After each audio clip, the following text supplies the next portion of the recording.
Hello everyone, my name is Svetlana Mucha and I'm the leading matchmaker and dating coach at Diolli.com. Greetings from Kharkov, Ukraine. Today I want to bring up a very interesting and I believe a truly important topic. Why so many Ukrainian ladies are willing to leave Ukraine, and is it truth or maybe just a myth created by internet? Like always, I would like to start by sharing a story, but it won't be a story about a client, it would be a story about myself. When I was 25, I have traveled to United States to the wedding. At that wedding, only a bride was from Ukraine, and I was the only Ukrainian guest there. Her family couldn't travel over, unfortunately, so I went there to support her. It was a big wedding with all traditionals, with a big rehearsal dinner. I was one of the bridesmaids, which was cute, still have a t-shirt somewhere. So it was a nice wedding, beautiful wedding. And you would be surprised how many people have ran to me and asked me, like, question number one was like, do you want to stay in the United States too? Like, how will you stay here? Like, are you also looking for a guy to get married and to settle down here? And they were like so surprised when I was telling them, like, no, I'm just traveling, I'm just supporting the bride, I'm just enjoying the wedding. I have no intentions to be looking for someone, so I won't be fighting for those flowers which the bride would be throwing later on. And people were really surprised, like in their eyes, if I am from Ukraine and I have managed to travel to the US, that now I will just have to do my best to stay there. The second most popular question was like, how did you get the visa? Like, what did you do for that? Sometimes I felt like they were asking me, like, did you have to kill someone to get that visa? No, guys, I have just filled in all the papers online on the computer. Yes, we have internet in Ukraine, and we had it when I was 25, which was not a long time ago, by the way, but who is speaking about the age of the lady. So yes, I have filled it in online. I have gathered all the documents which were listed at this website of the embassy. I sent my passport, and 3 weeks after I have received it with the visa. End of story. There was like no criminality there, I didn't have to bribe anyone, like nothing like that. So people were surprised and they were like, really? Did you get that visa? Yes, I remember it was a 5 years business visa, which I had obtained then. So guys, to get the US visa, it's true that you have to have a passport and you have to be able to read all the rules of the website of the embassy. You have to pay your taxes because you have to show that, and you don't have to apply any magic. You don't have to bribe lots of people. You don't have to go to jail and to talk to some criminals, and you don't have to go to the dark forest and conduct some voodoo rituals there. That's not true, that's a myth. When during the interviews my potential clients are asking me, like for example, how can you be sure that the lady with whom I will go out on a date would be willing to relocate to US, to China, to France, whatever, I always tell them that of course while we conduct the interviews we have a separate base of ladies whom we introduce only to our local clients, because we understand that due to their life circumstances, to their character, they would never be willing to leave the country. They have careers here, and they have this type of personality that they won't be willing to date someone from a foreign culture, and they won't be happy in such relationship.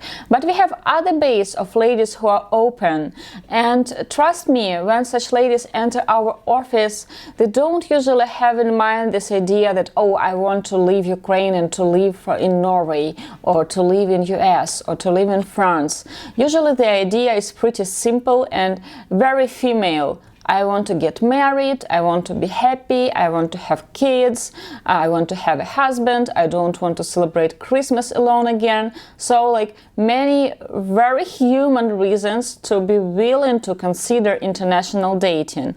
I often ask ladies, like, how far are you ready to go to find mutual love? And I have even written a chapter in the international best-selling book named like that. How far are you ready to go to find mutual love? And for many ladies, like if the question would be to be single in Ukraine or to be happily married, let's say in Germany or in the US, it would be a very easy choice, you know, because like it's in our culture to choose family first. At the same time, I always tell my male clients that this is a very stupid question to ask, especially at the first date, like, are you willing to relocate? Are you ready to move? Guys, on the first date, nobody is ready to move. Nobody is ready to relocate.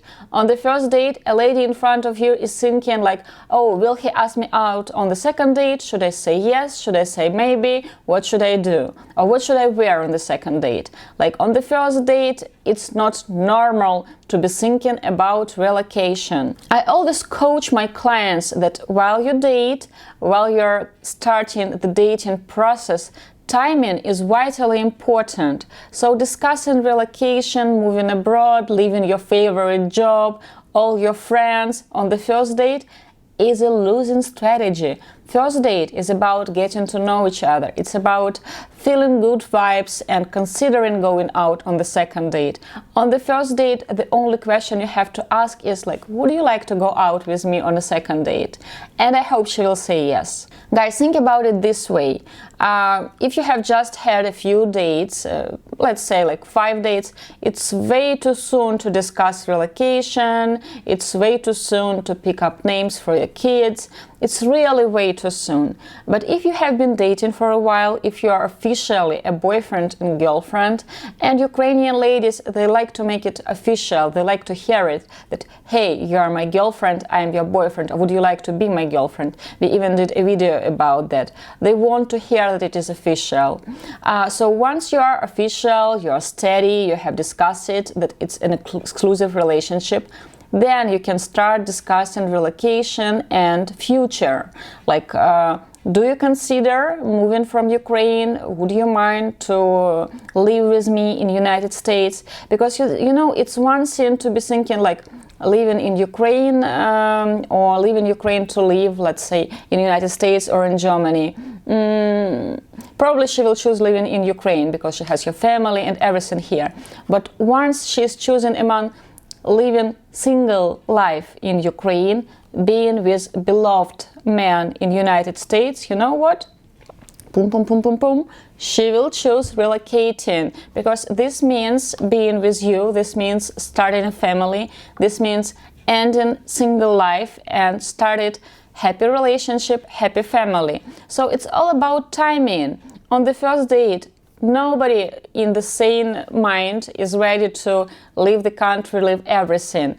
Once you are in relationship, you look at it at the other angle. It's not the choice between Ukraine or other country. It's the choice between being single in Ukraine and being in happy relationship elsewhere. And most of the ladies would choose being in happy relationship elsewhere.